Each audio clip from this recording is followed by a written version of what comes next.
মুশরিকদের সাথে মিলিত না হবে আর যতক্ষণ তারা পূজায় লিপ্ত না হবে ততক্ষণ কিয়ামত সংঘটিত হবে না।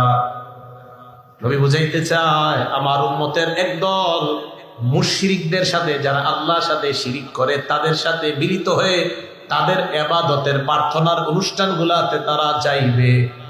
এই জামানায় আমরা যদি দেখি আমাদের কোন মুসলমান যারা আল্লাহর সাথে শিরিক করে, অন্য কোন ধর্মের বিরুদ্ধে আমরা না, সমস্ত ধর্মকে শ্রদ্ধা করি, তবে মুসলমানদের ধর্মের আলাদা নিয়ম আছে না নাই?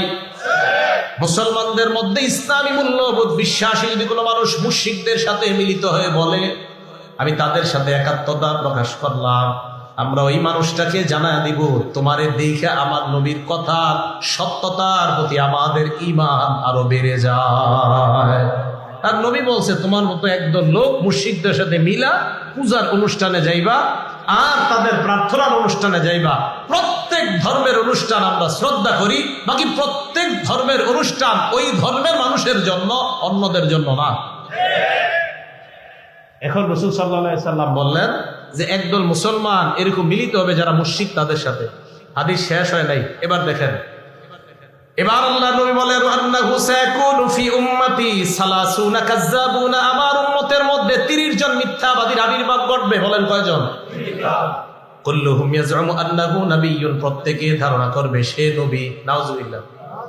আল্লাহ নবী কয় ওয়া আনা খাতামুন নাবিয়্যিন লা নাবিয়্যা বাদি, আমি শেষ নবী, আমার পরে আর কোন নবী নাই। এই হাদিস যদি বুঝে থাকেন 30 জন মিথ্যাবাদী যদি দাবিদার নবী বললেন হবে। পাকিস্তান বলেন, বাংলাদেশ বলেন, ভারত বলেন, সৌদি আরব বলেন, সারা দুনিয়ার মধ্যে যদি কেউ নতুন ভাবে বলে আমি নবুয়তের দাবিদার করলাম, আমরা তাকে জানায় দিব আমার নবীর ভাষা অনুযায়ী তুমি হলা 30 জন মিথ্যাবাদীর একজন। তুমি 30 জন মিথ্যাবাদীর একজন। কারণ নবীজি বলছে 30 জন মিথ্যাবাদীর আবির্ভাব ঘটবে যারা প্রত্যেকে দাবি করবে আমি নবী। আর রাসূল সাল্লাল্লাহু আলাইহি সাল্লাম বলেন আমি শেষ নবী, আমার পরে আর কোনো নবী নাই। সূরা শুরা আয়াত নাম্বার 17 এবং 18 নাম্বার আয়াত আল্লাহ বলেন আউযু বিল্লাহি মিনাশ শাইতানির রাজীম ওয়া মা ইউদরিকা লাআল্লাস সাআতা করিব। কিসে আপনাকে জানাবে, কোন জিনিস আপনাকে জানাবে, হয়তো কিয়ামত কাছে একদম নিকটে। ইস্তাজিলু বিহাল্লাযীনা লা ইউমিনুনা বিহা, কিয়ামত যারা বিশ্বাস করে না তারা কিয়ামতকে ত্বরান্বিত করতে চায়, তারা চায় কিয়ামত দ্রুত আসুক। যারা বিশ্বাস করে না এরা বলে আথুর কিয়ামত, এগুলা ফাও কথা, এগুলা মুসলমানদের বানানো কথা। নাউযুবিল্লাহ।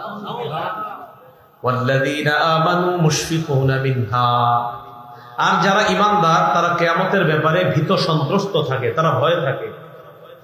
ওয়া ইয়ালামুনা আন্নাহাল হক, ঈমানদাররা এটা জানে যে কিয়ামতের বিষয়টা সত্য, কিয়ামত আসবে সন্দেহ নাই, কিয়ামত হবে, এটা ঘটবে সন্দেহ নাই, বাকি কবে ঘটবে কে জানে?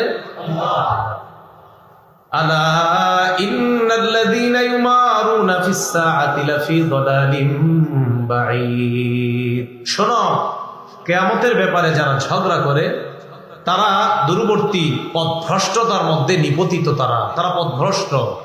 তাহলে কিয়ামতের ব্যাপারে ঝগড়া করা যাবে না, কিয়ামত হবে সন্দেহ নাই, কবে হবে আল্লাহ জানে।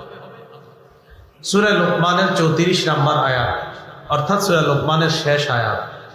আউযু বিল্লাহি মিনাশ শাইতানির রাজীম ইন্নাল্লাহা ইনদাহু ইলমুস সাআ, কিয়ামত কবে হবে, কিয়ামতের জ্ঞান এটা আল্লাহর কাছে। নিশ্চয়ই কিয়ামতের জ্ঞান একমাত্র আল্লাহর কাছে, কবে হবে এটা আল্লাহ জানেন। এই ব্যাপারে আমরা সহিহ বুখারীর একটা বর্ণনা শুনি, 4777 নম্বর হাদিস, 4777। এই হাদিসের বর্ণনাকারী আবু হুরায়রা রাদিয়াল্লাহু তাআলা আনহু, আন আবি হুরায়রা রাদিয়াল্লাহু তাআলা আনহু قال, আবু হুরায়রা রাদিয়াল্লাহু তাআলা আনহুর বর্ণনা, এক ব্যক্তি আল্লাহ নবীর সামনে আসলেন, চুলগুলা কালো, শরীরের সারা পোশাক পরিহিত অবস্থা, দেখতে যুবক। এমন অনেক যুবক আল্লাহ রাসূলের সামনে আসলেন, আসার পর নামাজের মধ্যে যেইভাবে আমরা হাঁটু গেড়ে বসি আল্লাহ নবীর সামনে ওইভাবে হাঁটু গেড়ে বসে গেলেন। সাহাবারা কেউ চিনতে পারে না, সবাই অপরিচিত মানুষটার দিকে তাকায় আছে। যুবক আল্লাহ রসুলকে প্রশ্ন করলেন, মাল ঈমানু ইয়া রাসূলুল্লাহ, হে আল্লাহ নবী, ঈমান কি জিনিস আপনার কাছে জানতে চাই। আল্লাহ নবী জবাব দিলেন, আল ঈমান আন তুমিনা বিল্লাহি ওয়া মালাইকাতিহি ওয়া কুতুবিহি ওয়া রুসুলিহি,